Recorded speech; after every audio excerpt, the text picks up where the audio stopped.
안녕하세요. 글로벌 ETF 팁입니다. 오늘은 바로 우리 이웃나라이자 우리하고는 역사적으로 그렇게 참 별로 이렇게 사이가 이렇게 좋아 보이지 않습니다. 하지만 그 글로벌 경제 관점에서는 절대 무시할 수 없는 나라 일본의 주가지수 ETF, ETN에 대하여 소개해드리고자 합니다. 먼저 한번 일본의 경제 위치에 대하여 한번 살펴보겠습니다. 어쨌든 일본은 현재 한 80년대는 어마어마했습니다.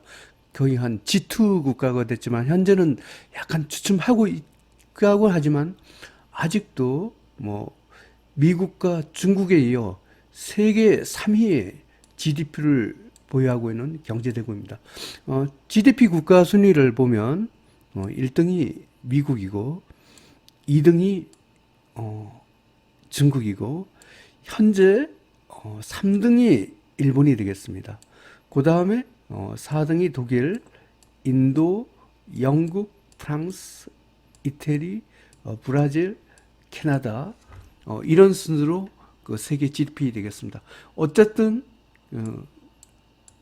일본이 세계 3위의 GDP 경제 대국인 것은 어쩔 수 없는 현실입니다. 우리는 이거를 인정을 하고 그 다음에 그 일본의 그 주가지수 ETF 또는 ETN 투자 방법에 대하여 한번 생각을 해봐야 되겠습니다.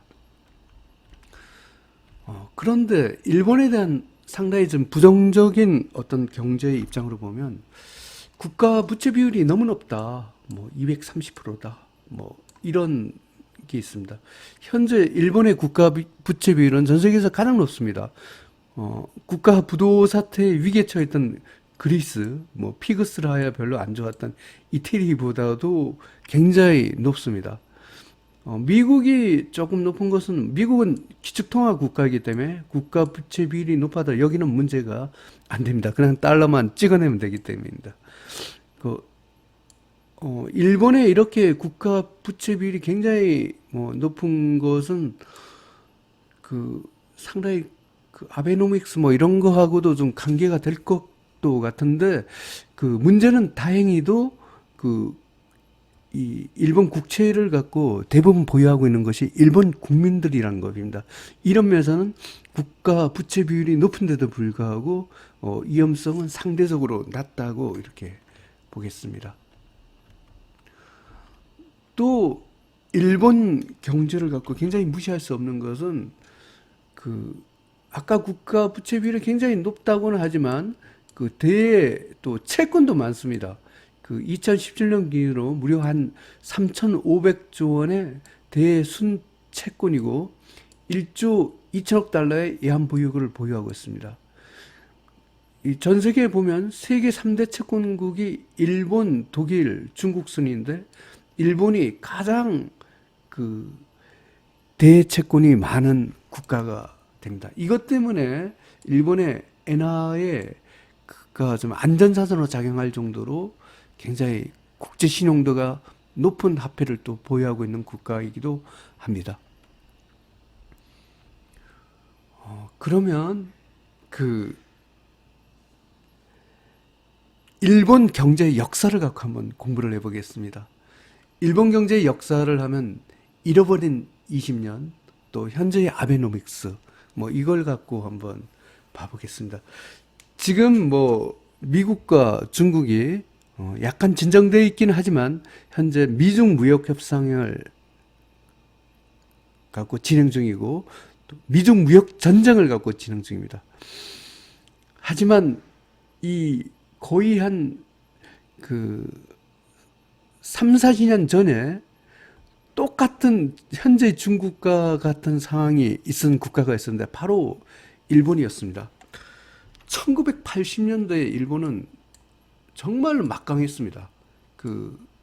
이때만 해도 굉장히 수출이 어마어마했죠. 지금 중국 제품이 다 미국을 갖고 싼 제품으로 미국 시장을 다 장악하고 그다음 전 세계 무역 시장을 장악하고 있었는데 이 당시는 일본이 전 세계의 물건을 갖고 장악하고 있습니다. 주 대상은 미국이었는데 이러다 보니까 미국은 만성적인 무역 수지 적자를 기록했습니다. 하지만 미국이 잘 보니까 이 일본이 엔화를 갖고 인위적으로 낮춰갖고 엔저를 이용해서 그 소위 말하면 그 환율 조작을 통해서 그, 그 미국의 무역 수출을 하고 이 당시에 뭐 쌍둥이 적자니 이래갖고 굉장히 레이건 행정부 때 문제가 많았습니다. 반면 일본은 그 엔저를 이용해서 대미 수출 확대로 연평균 선진국에도 불구하고 6%의 고성제 경제 성장을 이룩하고 일본의 GDP는 이 당시에 미국이어 세계 2였습니다. 거의 미국의 40%에 육박을 하고 뭐 조만간 일본 언론에서는 지금 뭐 중국이 그 뭐 중국몽이라 이래 갖고 세계 1을 하겠다 이런 식으로 굉장히 미국을 대상으로 굉장히 그 뼈아픈 이런 걸 했죠. 일본도 이 당시에 우리가 세계 1을 하겠다 이렇게 그 소위 말하면 미국을 대상으로 막 할 정도로 정말 기고망장을 했었죠. 이러니까 그 강대국 미국이 가만히 있지를 않았습니다. 이때 등장한 것이 유명한 프라자 합의입니다. 그 이 프라자 합의 요점은 결국은 뭐 일본만 부른 것은 아닙니다. 1985년 9월 22일 미국의 프라자 호텔에서 미국, 영국, 프랑스, 독일, 일본 그 G5 재무부 장관과 중앙은행 총재를 모두 소집을 해서 결국은 핵심은 미국의 어떤 사실상의 강요였죠. 미국 무역수지 개선을 위해 엔화와 그 당시에는 독일이 유로화가 아니고 독자적인 마르크화를 쓰고 있었습니다. 엔화와 마르크에 대한 평가 절상을 갖고 합의를 했습니다. 엔화를 보면 그 당시에 1달러에 235엔인데 프라자 합의 후 1년 후에는 1달러 120엔 수준으로 엔화가 급등을 하게 됩니다. 달러 대비 엔화 가치가 1년 사이에 거의 2배 가까이 아주 폭등을 하게 되는 이런 사태가 이루어졌죠. 이 당시에 엔화가 이렇게 235 된 게 거의 프라자 합의가 이때 되고 1년 후에 거의 엔화 가격이 더블로 올랐습니다. 이렇게 되니까 일본의 달러로 된 국민소득 같은 거는 어마어마하게 올라가겠죠. 하지만 이 수출 업체 입장에서는 굉장히 또 미국 시장에 뭐 기존에 1달러 팔던 걸 갖고 갑자기 2달러로 되니까 수출 경쟁력이 확 떨어집니다. 이러면 굉장히 문제가 있고, 그 다음에 여러 가지 어떤 수출로 인해서 많이 경제가 호황이었는데 수출 경쟁력이 떨어지니까 굉장히 문제가 왔습니다. 이래서 일본 정부에서는 기준금리를 갖고 수출 기업을 도우기 위해서 단기간에 거쳐 2.5%를 이하합니다. 원래 한 5%였던 기준금리를 뭐 단계적으로 계속 0.5%씩 5번에 갇혀 인하갖고 2.5%까지 단기간에 급격히 인하를 합니다. 엔고 형상은 계속돼 있었습니다. 이렇게 되니까 이제 금리가 굉장히 낮아져 있죠. 이 상태에서 금리가 낮으니까 기업이나 개인이 대출을 해갖고 주식이나 부동산을 매입하는 열풍이 이럽니다. 그래서 1986년하고 1991년 사이에 일본 주가와 부동산 가격이 폭등을 합니다. 그리고 엔고 현상은 여전히 지속되어 있기 때문에 해외 부동산까지도 집중 매집을 하고 있습니다. 뭐 이 당시에 한번 봐보십시오. 아주 요때입니다. 프라자 합의가 요때 일어났습니다. 이러다 보니까 이제 일본이 이제 금리를 갖고 인하를 하면서 굉장히 아주 대출을 받아서 일본 사람들이 아주 일본 주식을 막 매수를 했죠. 어마어마하게 폭등하는 이 속에 아주 이 좋아하는 일본 사람들의 모습을 그 당시를 잘 알고 있었지만, 하지만 이게 또 일종의 버블을 형성하고 있었던 것을 갖고 이때는 잘 몰랐었죠. 그리고 이게 문제가 아닙니다. 부동산은 더했습니다. 이때 부동산은 얼마나 심각했나 하면 일본의 도쿄 지가가 뭐 매년 뭐 4, 50% 오는 거는 보통입니다. 이게 도쿄에 있는 땅값을 모두 팔면 미국 전체의 땅을 사고 또 남다. 도쿄를 팔면 미국 전체를 살 수 있다. 이게 지금 보면 이게 말도 안 되는 버블이죠. 정말 이 정도로 뭐 지가가 치솟고 막 이랬습니다. 뭐 실제로 이때 어떤 현상이 있었냐면 미국 뉴욕에 미국의 상징이라 할 수 있는 록펠러 센터가 있습니다. 이걸 갖고 이제 앵고고 이러다 보니까 뭐 일본에서 금리는 낮고 대외적으로 보면 앵고고 이러니까 일본 기업들이 해외 부동산을 어마어마하게 사기 시작했습니다. 특히 록펠러 센터 같은 건 미국의 어떤 경제의 자존심이라 이래갖고 이 록펠러 센터를 살 때 아주 미국에서는 아주 탄식이 일어났습니다. 정말 우리로 말하면 63빌딩 같은 것이 일본 기업이 와서 사버린 겁니다. 이 미국의 상징적인 그 록펠러 센터를 미국이 살 정도로 그 도쿄를 팔면 미국 전체를 살 수 있다. 이럴 정도로 어마어마한 버블이 일어나면서 아주 일본으로 보면 뭐 주가도 폭등하고 부동산도 폭등하고 엄청났었습니다. 하지만 이 굉장히 사회적 문제가 있었죠. 일본으로 보면 그 젊은이들이 일본 도쿄에선 도저히 집을 구할 수 없고 그 교회로 밀려나가고 뭐 이런 버블의 조짐이 이제 보였습니다. 이렇게 그 어떤 경제에 대한 부작용이 일어나기 시작하니까 일본에서는 이거 아니다. 지금 막 일본의 젊은이들이 그 도쿄에서 도저히 살지 못하고 또 뭐 한참 1시간 2시간 벗어나고 내 집 마련을 꾸면 도저히 있을 수 없고 너무 부동산 가격이 폭등하고 그 뭐 주가 폭등이야 이해를 하지만 부동산 폭등은 굉장히 심각했어요. 이러다 보니까 일본 정부에서 기준금리를 낮췄던 걸 다시 인상합니다. 그러니까 3.5%를 다시 원상복귀를 시킵니다. 그 아까 기존에 프라자 합의 전에 5%였죠. 이걸 갖고 2.5%까지 낮췄다가 단기간에 걸쳐 그 3.5%를 또 인상해서 6% 기준금리를 갖고 이렇게 인하를 합니다. 이게 이렇게 보면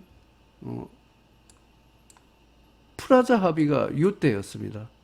요때 했다가 이제 수출 기업을 도와주기 위해서 요 기준금리가 요때 5%였죠. 요걸 2.5%까지 낮췄습니다. 이러는데 굉장히 버블 형성 등 부작용이 심하니까 갑자기 금리를 갖고 그 88년 9월부터 90년 2월까지 6%까지 금리를 갖고 대폭등을 이렇게 시켜버립니다. 버블을 잡기 위해서. 그런데 이 결과는 아주 참혹을 했습니다. 이러다 보니까 어떤 현상이 일어나면 거의 버블이 붕괴됐죠. 1991년 말부터 주가 및 부동산이 폭락하면서 거품 붕괴가 되기 시작합니다. 이 당시 니케이 지수가 이 빨간색이 니케이 지수입니다. 이게 이때 버블이 이렇게 형성되겠다. 이게 거의 그 4만 하던 니케이 지수가 15,000까지 거의 75% 폭락했네요. 그 다음에 이 점선이 부동산입니다. 부동산도 한 70% 폭락을 하고 이 버블이 어마어마하게 단기간에 금리를 너무 급격하게 올리고 이러다 보니까 이 소위 버블이 붕괴되면서 아주 일본이 아주 경제가 나락으로 떨어지게 됩니다. 이러면서 결국은 그 일본이 정말로 뼈아픈 경제에서 실수하는데 잃어버린 20년에 도입하게 됩니다. 이 거품 경제가 붕괴되고 나는 이 후유증으로 인해 갖고 이 이후에는 어떠한 정책을 써도 일본의 경제가 도대체 살아나지 못합니다. 마이너스 또는 0% 경제 성장률을 기록하는 만성적인 장기 불황인 잃어버린 20년. 이걸 갖고 돌입하게 됩니다. 더군다나 이제 1991년 이후에 이렇게 막 거품이 붕괴되는 시기에 1996년 우리나라 보면 IMF죠. IMF 같은 글로벌 금융위기까지 또 덮치면서 그 해외에 투자했던 그 어떤 기업들도 많이 그 파산을 하고 이러면서 그 일본에서는 1991년부터 2000년까지 124개의 금융기관이 파산하는 아주 초유의 사태를 봅니다. 그리고 부동산은 무려 15년 동안 마이너스 87%라는 어마어마한 이 하락을 하게 된 잃어버린 20년, 무려 20년 동안의 경제 불황을 갖고 겪게 됩니다. 그래서 이 잃어버린 20년을 갖고 그 해결을 하겠다 이래 갖고 등장한 사람이 현행 그 총리는 아베입니다. 그 아베는 2012년 총리로 취임을 하였습니다. 이 당시에 아베노믹스는 뭐냐면 일본 은행에 윤전기를 돌려서라도 무제한으로 돈을 찍어내겠다. 이게 그 당시 언론의 공약이었습니다. 이러면서 침체에 빠진 경제를 양적 완화, 결국은 이 돈 풀어갖고 경제를 부양하겠다는 게 아베노믹스의 핵심입니다. 재정지출 확대, 공격적 성장 전략을 일본 경제 활성화를 갖고 도모하고 지금도 이 아베노믹스가 진행 중입니다. 그러면 우리가 일본 뭐 ETF, ETN을 투자하기 위해서는 아베노믹스가 성공을 했을까? 뭐 이게 사실은 우리가 투자하는 것하고 관계했습니다. 참고적으로 아베노믹스는 출범 당시에 경제 성장률 3% 이상, 물가 상승률 2% 이내 목표로 출발을 했습니다.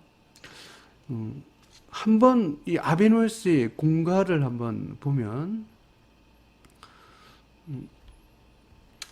일단은 경제 성장률 면에서는 글쎄요, 본인이 3% 하겠다고 했는데 지금 여기 잃어버린 20년입니다. 여기 2%인데 이 3% 이상 아베노믹스 뭐 딱 출범할 때 반짝 뭐 3% 가까이 간 적은 있었는데 실제로는 3% 이상 간 적이 없습니다. 그리고 잃어버린 20년 뭐 옛날에 80년대인 6% 성장까지 했었다는데 뭐 그 이후로 여기 한 1% 성장대가 이었네요. 뭐 거의 잃어버린 20년하고 경제 성장률 면에서는 크게 성공을 했다고 볼 수가 없습니다. 이 면에서는 아베노믹스가 실패하지 않았나 뭐 이렇게 평가를 내릴 수도 있습니다. 하지만 물가 상승률 2% 억제는 확실하게 지금 일본의 물가가 너무 억제돼서 인플레이션이 거의 안 일어나는 거의 디플레이션에 가까울 정도로 안정성 이 면에는 성공을 했고요. 또 하나 우리 ETF, ETN 관점에서 뭐 목표를 갖고 주가를 갖고 내세우지는 않지만 아베 정부가 출범한 게 2012년 말이면 이때입니다. 어쨌든 이 아베가 출범하고 난 후에 이게 니케이 지수인데 굉장히 그 어마어마하게 성공했습니다. 거의 10,000포인트 하던 것이 지금 22,000포인트면 거의 더블 됐네요. 어쨌든 그 주가로 보면 아베노믹스는 성공입니다. 하지만 그 가장 중요한 경제 성장률 면에서는 아베노믹스는 실패라 해갖고 공과가 엇갈린다. 하지만 우리는 ETF, ETN을 갖고 투자하기 위해서 아베노믹스를 보기 때문에 뭐 돈을 풀어서라도 경제 성장률은 안 됐을지 몰라도 주가 부양은 많이 되었기 때문에 일본도 ETF, ETN을 갖고 유심 있게 봐야 된다. 이렇게 볼 수가 있습니다. 일본의 주가 지수에 대하여 공부해 보겠습니다. 일본의 주가 지수는 크게 보면 토픽스 지수와 니케이 225 지수가 있습니다. 먼저 토픽스 지수부터 공부를 해 보겠습니다. 토픽스 지수는 일본 도쿄 증권거래소에서 사용하는 주가 지수입니다. 시가총액 방식으로 지수를 산출합니다. 우리나라의 코스피와 비슷한 지수가 토픽스 지수입니다. 그리고 토픽스 지수는 우리가 한국 시장에서 투자하는 그 ETF의 기초 지수가 되는 굉장히 중요한 지수입니다. 이 사진은 일본 도쿄 증권거래소의 어떤 내부 모습을 나타냈네요. 굉장히 현대화된 그 시설인데 참 사람이 없습니다. 이 전광판만 이렇게 보이네요. 지금은 아마 전자거래로 모든 것이 이루어지기 때문에 이런 것 같습니다. 그러면 토픽스 지수 한번 홈페이지 한번 가보겠습니다. 이것은 도쿄 증권거래소의 홈페이지입니다. 여기 보면 토픽스라고 했죠. 한번 클릭해 보겠습니다. 이게 소위 말하면 그 토픽스 지수를 갖고 실시간으로 이렇게 홈페이지를 통해서 도쿄 증권거래소에서 안내를 하고 있습니다.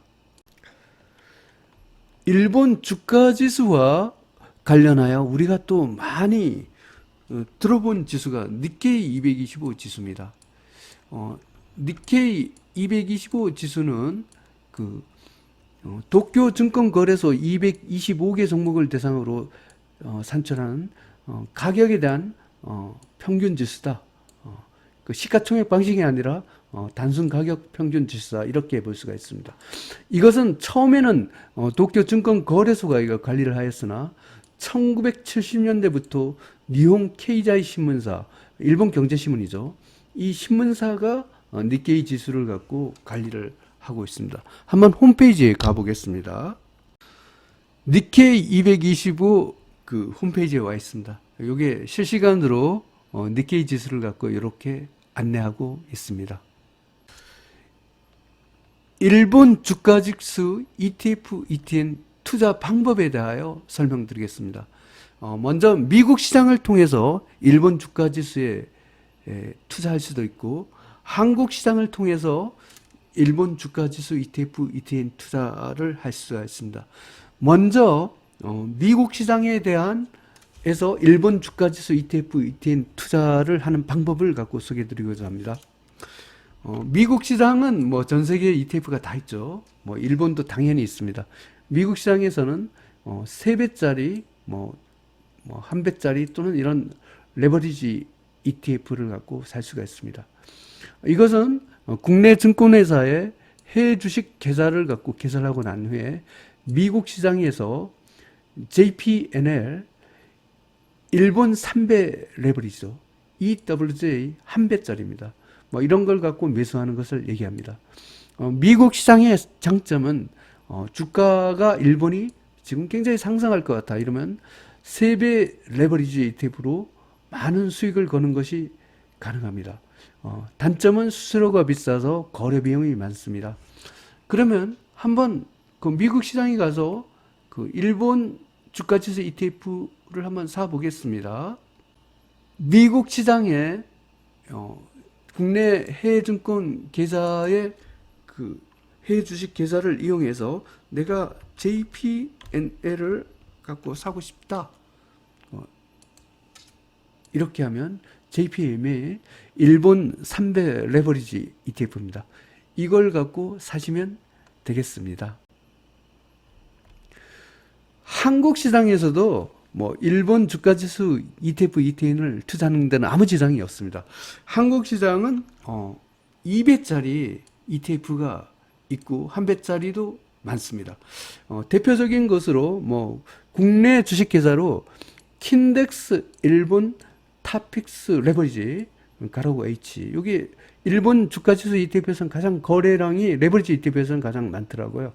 요걸 갖고 뭐 매수를 하면 되겠습니다.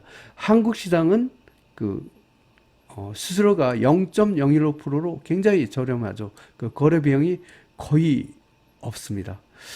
단점은 뭐 인버스는 1배짜리만 있고 2배짜리가 ETF 인버스가 없다는 것이 단점이 되겠습니다. 그러면 한번 한국 시장에서 한번 뭐 일본 주가지수 ETF, ETN 사는 걸 한번 제가 보여드리겠습니다. 국내 증권회사 계좌를 이용하여 킨덱스 일본 타픽스 레버리지 가라고 H 이걸 갖고 사시면 되겠습니다. 오늘의 주제가 되겠습니다. 일본 주가지수 ETF, ETN을 갖고 종합하여 설명을 드리겠습니다. 먼저 내가 3배로 투자를 할 것인가, 2배를 투자할 것인가, 1배로 투자할 것인가를 먼저 결정을 하고, 만약 주가가 너무 상승을 해서 3배로 투자를 해야 되겠다 이러면 미국 시장에 가서 JPNL 이걸 갖고 투자하시면 되겠습니다. 한번 미국 시장의 JPNL 한번 구성도를 한번 봐보겠습니다. 가장 도요타 자동차가 4.57% 가장 비중이 높네요. 그 다음에 소니가, 그 다음 소프트뱅크, 우리 손정희 회장이 대주주인 회사죠. 이런 등등이 일본의 블루칩으로 JPNL이 구성되어 있습니다. 2배짜리로 투자를 하겠다 이러면 굳이 미국 시장 갈 필요도 없습니다.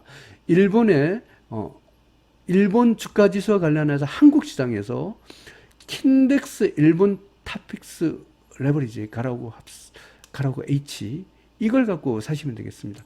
그 다음에 KB스타 일본 탑픽스 레버리지 가라고 H 등도 2배짜리가 있습니다. 1배짜리로는 미국 시장에서는 EWJ가 있고요. 한국 시장에서는 코덱스 일본 탑픽스 100, 타이거 일본 니케이 225 등이 있습니다. 인버스로는 킨덱스 일본 탑픽스 가라고 합성 H 등이 있습니다.